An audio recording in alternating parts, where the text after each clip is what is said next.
নমস্কার বন্ধুরা, আশা করি আপনারা সবাই ভালো আছেন। আজকে আপনাদের সঙ্গে শেয়ার করতে চলেছি কিছুদিন আগে উদ্বোধন হয়ে যাওয়া দমদমের নতুন জগন্নাথ মন্দিরের সমস্ত খুঁটিনাটি তথ্য।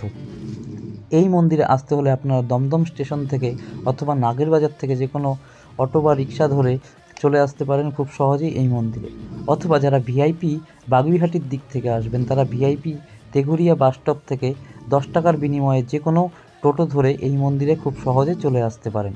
এবার আপনাদের বলে রাখি, সকাল 7টা থেকে দুপুর 12টা পর্যন্ত এবং বিকেল 4:30 থেকে রাত 9টা পর্যন্ত এই মন্দিরটি খোলা থাকে। আপনারা এর মধ্যে যে কোনো সময় এসে এই মন্দির দর্শন করতে পারবেন। প্রভু জগন্নাথ দেবকে আপনারা দর্শন করতে পারবেন। এবার আপনারা দেখতেই পাচ্ছেন কি সুন্দরভাবে তৈরি করা হয়েছে এই মন্দিরটি। মনে হচ্ছে যেন আমরা পুরীর জগন্নাথ মন্দিরেই রয়েছি। বন্ধুরা, আমার ভিডিওটি ভালো লাগলে লাইক, শেয়ার, সাবস্ক্রাইব করুন।